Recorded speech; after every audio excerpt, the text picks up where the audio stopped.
Hello दोस्तों, नमस्कार। स्वागत है आप सभी का अपने चैनल साहित्य ज्ञान धारा में। आशा करती हूँ आप सभी लोग स्वस्थ होंगे और अपनी पढ़ाई में लगे होंगे। जिन लोगों ने चैनल को सब्सक्राइब कर रखा है उनका बहुत बहुत आभार, बहुत बहुत धन्यवाद। कवियों की श्रृंखला में आज हम लोग पढ़ेंगे महादेवी वर्मा के बारे में। ये बहुत ही बड़ी कवयित्री मानी जाती हैं और इनका समय 1907 से लेकर 1987 ईस्वी के मध्य माना जाता है। अब देखते हैं इनके बारे में। महादेवी वर्मा का जन्म सन 1907 को फर्रुखाबाद उत्तर प्रदेश में हुआ। इनकी प्रारंभिक शिक्षा इंदौर में हुई। महादेवी वर्मा का निधन सन 1987 में काशी में हुआ।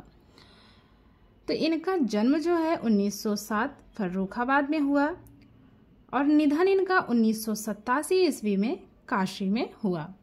अब आगे देखते हैं। महादेवी वर्मा महिला विद्यापीठ प्रयाग की प्रधानाध्यापिका भी रही। महादेवी वर्मा छायावाद के प्रमुख 4 स्तंभों में से एक हैं। महादेवी वर्मा को छायावाद की शक्ति कहा जाता है। महादेवी वर्मा को वेदना का कवियत्री और आधुनिक युग की मीरा कहा जाता है। तो महत्वपूर्ण है, ध्यान रखेंगे। इस पुस्तक में जितनी भी बातें हैं अपने आप में सबका महत्व है, सभी बातें महत्वपूर्ण हैं, तो हमको ध्यान से पढ़ते चलना है। इसमें कुछ भी छोड़ने जैसा नहीं है, तो सब कुछ पढ़ते रहेंगे। आगे है, निराला ने महादेवी वर्मा को हिंदी के विशाल मंदिर की सरस्वती कहा है। तो प्रश्न ऐसे भी बन सकता है कि महादेवी वर्मा को हिंदी के विशाल मंदिर की सरस्वती कहने वाले विद्वान कौन है? तो वो है निराला जी। आगे है, महादेवी वर्मा को यामा 1940 में, काव्य के लिए सन 1982 ईस्वी में ज्ञानपीठ पुरस्कार मिला। यामा काव्य में महादेवी वर्मा की आरंभिक 4 रचनाएं निहार, रश्मि, नीरजा और सांध्य गीत संकलित हैं। ट्रिक की बात करें तो निहारता रहा रश्मि को नीरज संध्या तक। निहारता रहा रश्मि को नीरज संध्या तक, तो ट्रिक से याद कर लेंगे। निहारता से निहार हो गया, रश्मि को रश्मि हो गई, नीरज नीरजा हो गया और संध्या तक अर्थात सांध्य गीत। तो महादेवी वर्मा की रचना जो यामा है, कवि की है, तो या माँ कहते हैं ना कि कोई बात कहती तो कहते हैं कि हे माँ, ऐसे कहते हैं ना। तो या माँ कवि की है, 40 की है। और कब मिला ज्ञानपीठ पुरस्कार? तो ज्ञानपीठ पुरस्कार 1942 ईस्वी को मिला। तो महादेवी भगवती को कहते हैं ना, महादेवी को और क्या कहा जाता है? माँ कहा जाता है ना। कहते हैं कि उनके दरबार में जब जाते हैं तो कहते हैं ना सभी लोग, हे माँ रक्षा कीजिए। तमाम बातें रहती है, सब लोग अपनी बातें ऐसे ही रखते हैं ना। तो हे माँ को यामा करेंगे। तो महादेवी के चरणों में जब लोग जाते हैं ज्ञान प्राप्त करने के लिए तो कहते हैं कि या माँ। तो इसके लिए उन्हें जो है कब मिला? 1982 ईस्वी। तो जब महादेवी के चरणों में ज्ञान की प्राप्ति करने जाते हैं तो कहते हैं कि या माँ। आगे है, यामा काव्य में महादेवी वर्मा की 4 आरंभिक रचनाएं हैं। तो 4 आरंभिक रचनाओं को हम लोगों ने ट्रिक के माध्यम से देख लिया, तो लंबे समय तक ये चीजें याद रहेंगी। आगे देखते हैं। महादेवी वर्मा को यामा काव्य के जो इनका यामा काव्य है, इस पे मंगला प्रसाद पारितोषिक भी मिला। महादेवी वर्मा को साहित्य सेवा के लिए भारत सरकार द्वारा सन 1956 में पद्म भूषण पुरस्कार मिला। सन 1988 में भारत सरकार द्वारा महादेवी वर्मा को मृत्योपरांत पद्म विभूषण पुरस्कार भी दिया गया। तो इनको बहुत सारे पुरस्कार दिए गए और अलग अलग सन में दिए गए। तो याद रखना बहुत ही जरूरी है क्योंकि ये बहुत ही महत्वपूर्ण कवयित्री हैं। तो इनको जो यामा इनकी रचना कवि की है 1940 की है और इनको ज्ञानपीठ कब दिया गया? तो 1982 ईस्वी में दिया गया।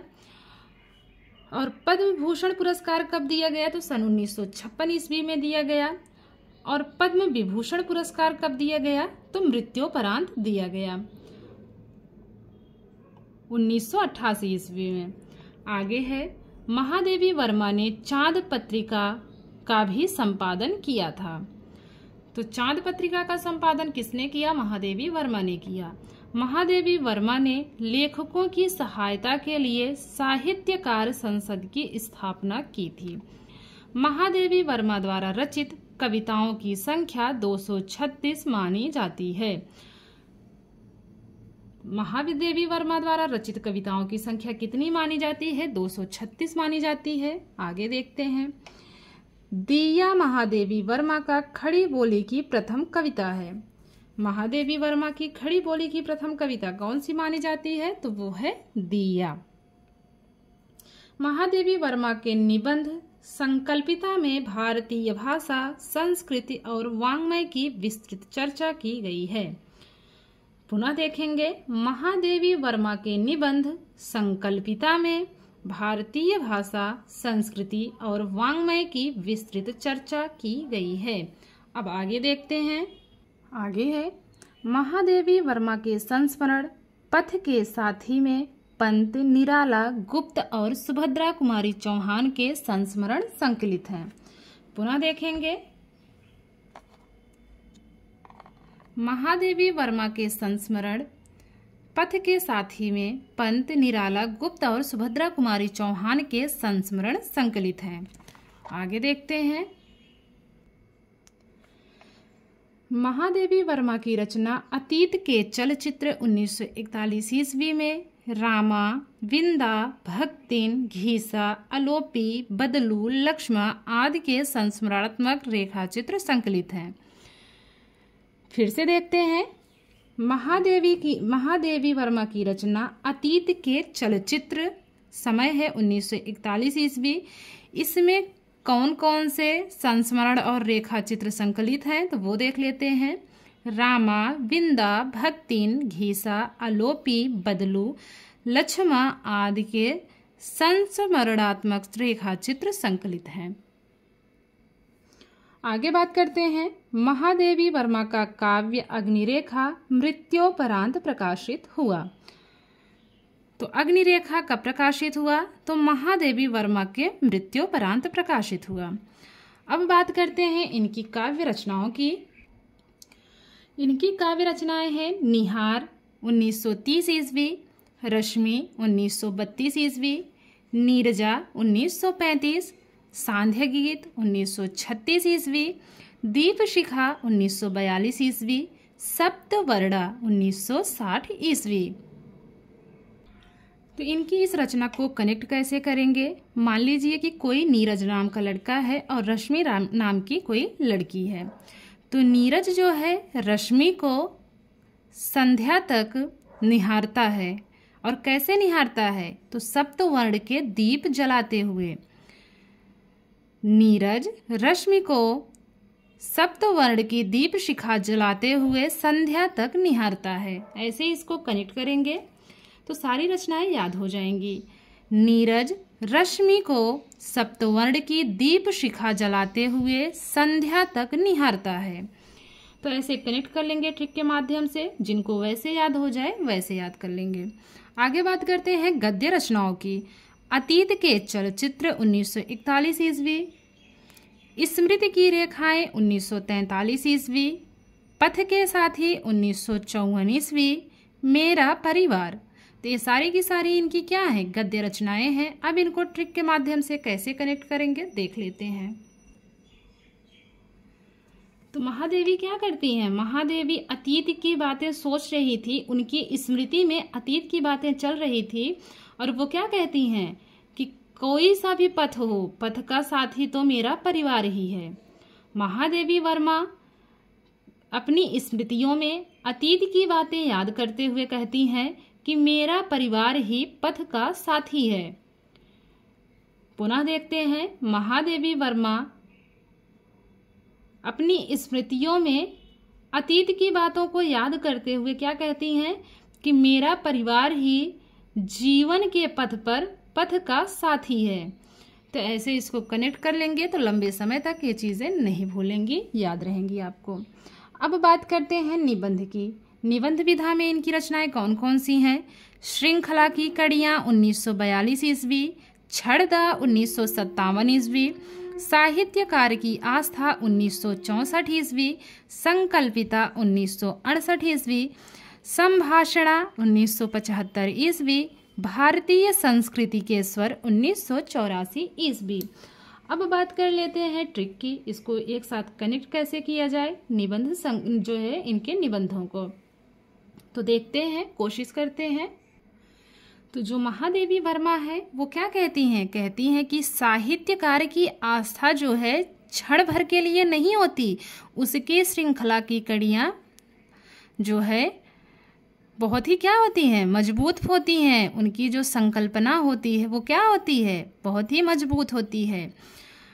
और उनका संभाषण कैसा होता है? तो भारतीय संस्कृति को स्वर प्रदान करने वाला होता है। एक बार पुनः देखते हैं। महादेवी वर्मा कहती हैं कि जो साहित्य की आस्था की कड़ियाँ होती हैं उनका संकल्प क्षण भर के लिए नहीं होता और उनका संभाषण भारतीय संस्कृति के स्वर को प्रदान करने वाला होता है। ट्रिक को पुनः देखेंगे। महादेवी वर्मा कहती हैं कि साहित्यकार की आस्था की जो कड़ियाँ होती हैं उसकी संकल्पना क्षणिक नहीं होती, क्षणिक से छड़दा। तो क्या होती है? वो क्षणिक नहीं होती हैं और उनका संभाषण भारतीय संस्कृति के स्वर को जगाने वाला होता है। तो इसको ट्रिक के माध्यम से ऐसे आप लोग याद कर सकते हैं और जिनको विदाउट ट्रिक याद हो वो अपना याद कर लेंगे। आगे देखते हैं। आगे है प्रसिद्ध पंक्तियाँ। पहली पंक्ति है, तोड़ दो यह क्षितिज मैं भी देखूं उस ओर क्या है। दूसरी पंक्ति है, तुमको पीड़ा में ढूंढा तुम में ढूंढूंगी पीड़ा। बहुत बड़ी ही बात है अपने आप में ये। आगे है, मेरे नाम की विशालता मेरे लिए दुर्वह है। अगली पंक्ति है, मैं नीर भरी दुख की बदली परिचय इतना इतिहास यही। और ये पंक्ति ली किस रचना से गई है? तो सांध्य गीत से ली गई है। प्रसिद्ध पंक्तियां जो इनकी हैं उसको पुनः देखते हैं। तोड़ दो यह क्षितिज मैं भी देखूं उस ओर क्या है। अगली पंक्ति है, तुमको पीड़ा में ढूंढा तुम में ढूंढूंगी पीड़ा। अगली पंक्ति है, मेरे नाम की विशालता मेरे लिए दुर्वह है। अगली पंक्ति है, मैं नीर भरी दुख की बदली परिचय इतना इतिहास यही। तो ये पंक्ति ली गई है सांध्य गीत से। और आप लोगों को पता है एक विशेष बात जो है इनके बारे में, महादेवी वर्मा के प्रथम संकलन निहार की भूमिका किसने लिखी थी? तो वो लिखी थी अयोध्या सिंह उपाध्याय हरिऔध जी ने। महादेवी वर्मा के प्रथम संकलन निहार की भूमिका किसने लिखी थी? तो अयोध्या सिंह उपाध्याय हरिऔध ने लिखी थी। बहुत ही कम पुस्तकों में ये बातें देखने को मिलती हैं। अब बात करते हैं इनसे बनने वाले महत्वपूर्ण प्रश्नों के बारे में। पहला प्रश्न है, महादेवी वर्मा का जन्म कब हुआ? आपके सामने विकल्प है 1907 ईस्वी, 1908 ईस्वी, 1911 या फिर 1912। तो महादेवी वर्मा का जन्म हुआ है 1907 ईस्वी में। अगला प्रश्न है, महादेवी वर्मा को किस साहित्यिक युग की शक्ति कहा जाता है? छायावाद, द्विवेदी युग, प्रगतिवाद या फिर प्रयोगवाद। तो सभी को पता है कि जो पहला वाला ऑप्शन है छायावाद बिल्कुल सही है।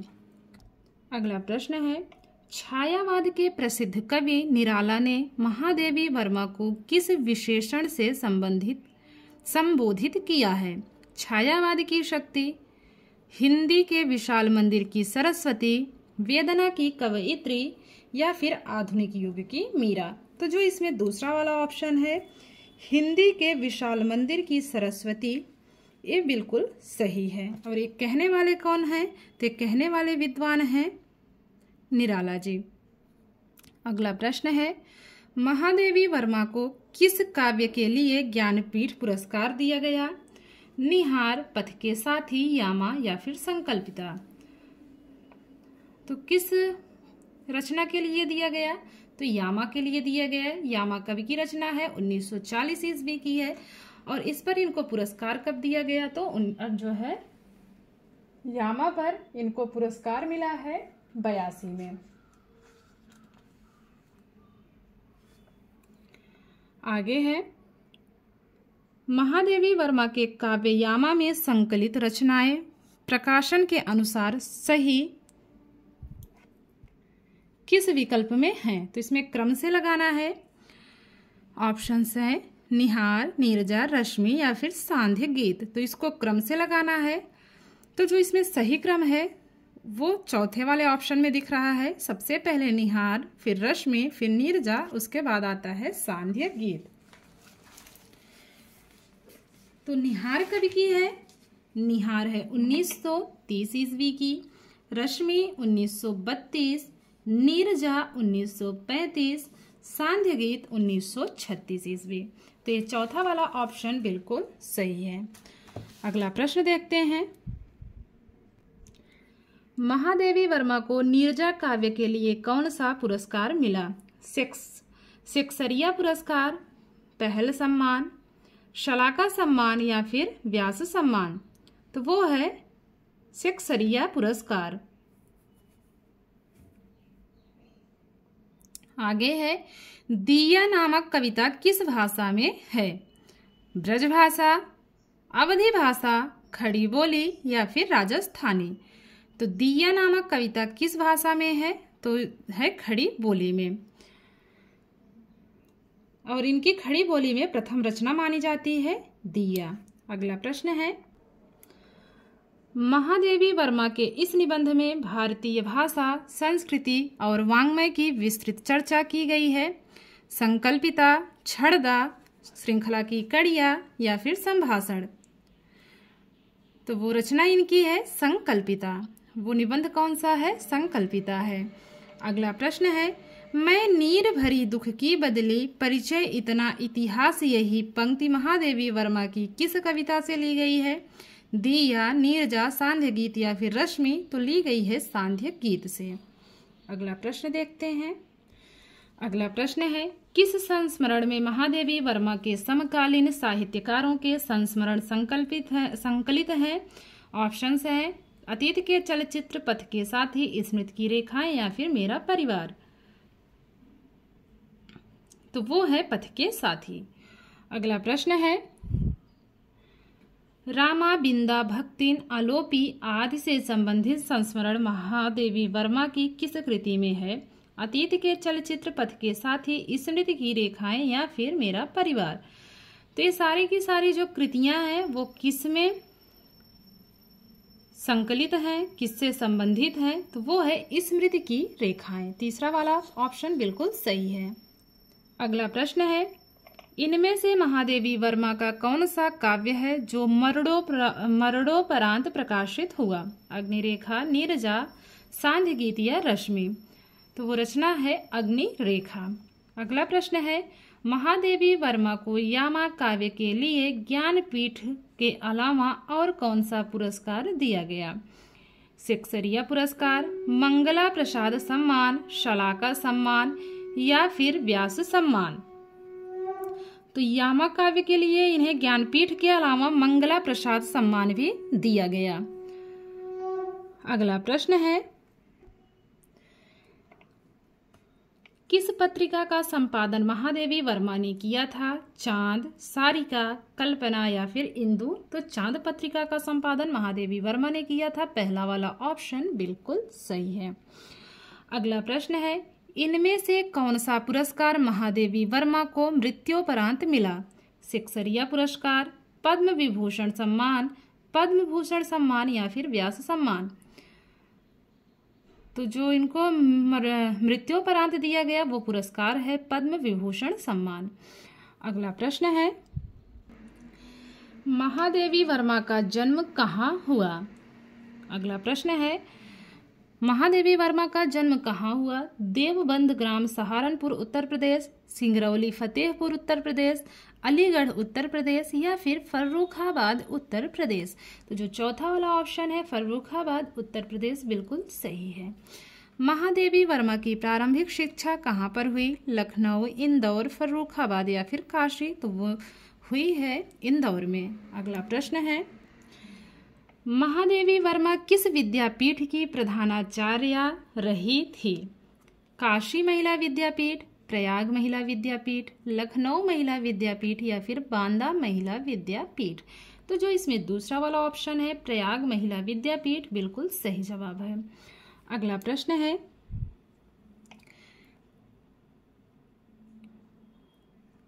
किस कवयित्री को आधुनिक युग की मीरा कहा जाता है? ज्योतिष जैन, शकुंतला माथुर, सुभद्रा कुमारी चौहान या फिर महादेवी वर्मा? तो आधुनिक युग की मीरा के नाम से जिन्हें सुशोभित किया गया है वो है महादेवी वर्मा। अगला प्रश्न है, महादेवी वर्मा को ज्ञानपीठ पुरस्कार कब मिला था? 1994, 1982, 1991 या 1983? तो इनको पुरस्कार मिला था 1982 ईस्वी में। और किस रचना के लिए मिला था? तो यामा के लिए मिला था। यामा का समय क्या है? तो 1940 ईस्वी। और ठीक 42 वर्ष के बाद क्या मिला? ज्ञानपीठ पुरस्कार मिला। अगला प्रश्न है, महादेवी वर्मा को पद्म भूषण पुरस्कार कब दिया गया? 1954, 1958, 1956 या फिर 1953? तो महादेवी वर्मा को पद्म भूषण पुरस्कार 1956 ईस्वी में दिया गया। अगला प्रश्न देखते हैं। अगला प्रश्न है, महादेवी वर्मा को पद्म विभूषण पुरस्कार कब दिया गया? 1994, 1988, 1991 या फिर 1933? तो इनको पद्म विभूषण दिया गया 1988 ईस्वी में। अगला प्रश्न है, लेखकों की सहायता के लिए किसने साहित्यकार संसद की स्थापना की थी? महादेवी वर्मा ने, सुमित्रा नंदन पंत ने, जयशंकर प्रसाद या फिर निराला ने? तो किसने किया था? महादेवी वर्मा ने किया था। अगला प्रश्न है, महादेवी वर्मा का काव्य महादेवी वर्मा के द्वारा रचित कविताएं कितनी मानी जाती हैं? ऑप्शन हैं 216, 220, 230 या फिर 236? तो जो महादेवी वर्मा है इनके द्वारा रचित कविताओं की संख्या 236 मानी जाती है। चौथा वाला ऑप्शन बिल्कुल सही है। अगला प्रश्न है, महादेवी वर्मा का काव्य दीप शिखा का प्रकाशन वर्ष है? 1944, 1942, 1941 या फिर 1943? तो दीप शिखा का प्रकाशन वर्ष 1942 ईस्वी माना जाता है। अगला प्रश्न है, सप्तवर्णा काव्य का प्रकाशन वर्ष है? आपके सामने विकल्प है 1954, 1958, 1960 या फिर 1953? तो सप्तवर्णा काव्य का प्रकाशन वर्ष है 1960 ईस्वी। महादेवी वर्मा के संस्मरणात्मक रेखा चित्रों का प्रकाशन वर्ष के अनुसार सही अनुक्रम किस विकल्प में है? ऑप्शन हैं पथ के साथी, अतीत के चलचित्र, स्मृति की रेखाएं। तो इसको हम लोग क्रम से लगाएंगे। सही क्रम इसमें क्या है? तो इसमें जो सही क्रम दिख रहा है ये दूसरे वाले ऑप्शन में दिख रहा है। सबसे पहले क्या है? अतीत का चलचित्र। अतीत के चलचित्र का समय क्या माना जाता है? 1941 ईस्वी। स्मृति की रेखाएं का समय 1943 ईस्वी और पथ के साथी 1954 ईस्वी। अब देखते हैं अगला प्रश्न, इनमें से कौन सी पंक्ति महादेवी वर्मा की नहीं है? दुख सबको मांझता है, तोड़ दो यह क्षितिज मैं भी देखूं उस ओर क्या है, मेरे नाम की विशालता मेरे लिए दुर्वह है, तुमको पीड़ा में ढूंढा तुम में ढूंढूंगी पीड़ा। तो जो ये पहली वाली पंक्ति है दुख सबको मांझता है, तो ये पंक्ति है अज्ञे की, महादेवी वर्मा की नहीं है। अन्य तीनों पंक्तियां महादेवी वर्मा जी की हैं। अगला प्रश्न है, महादेवी वर्मा के प्रथम काव्य संकलन निहार की भूमिका किसने लिखी थी? हरिऔध ने, अज्ञेय ने, प्रसाद ने या फिर निराला ने?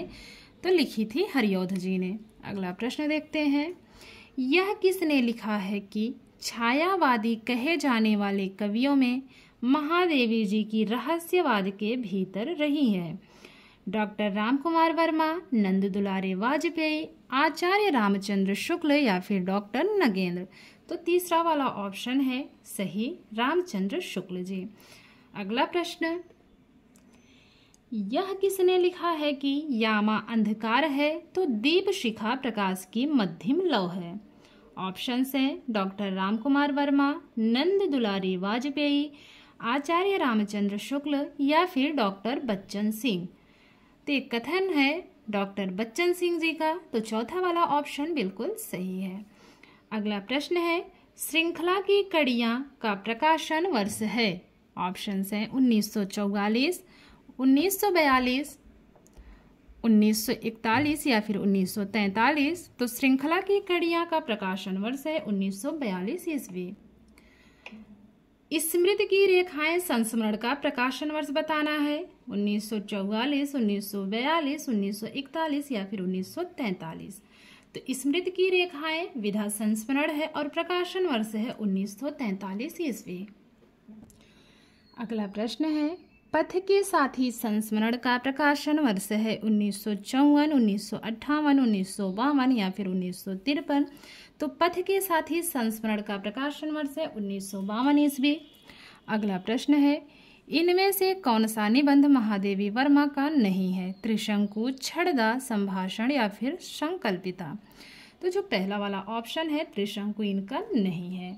अगला प्रश्न है, अतीत के चलचित्र संस्मरण का प्रकाशन वर्ष है 1944, 1942, 1941 या फिर 1943। तो वो समय है 1941 ईस्वी। अगला प्रश्न है, साहित्य की आस्था निबंध संग्रह का प्रकाशन वर्ष है? विकल्प है 1964, 1962, 1961 या फिर 1963। तो 1964 बिल्कुल सही है। अगला प्रश्न है, महादेवी वर्मा का निधन कब हुआ? 1994, 1987, 1991 या फिर 1993 ईस्वी। तो महादेवी वर्मा का निधन हुआ है 1987 ईस्वी में। तो आशा करती हूँ आज की वीडियो आप लोगों को अच्छी लगेगी। अगर वीडियो अच्छी लगे तो वीडियो को लाइक कर देंगे और कमेंट करके ज़रूर बता दिया करिए कि वीडियो कैसी लगी। तो कवियों की श्रृंखला में मिलते हैं अगले एक अन्य कवि के साथ। तब तक के लिए सभी को जय श्री कृष्णा, जय श्री सीताराम, नमस्कार।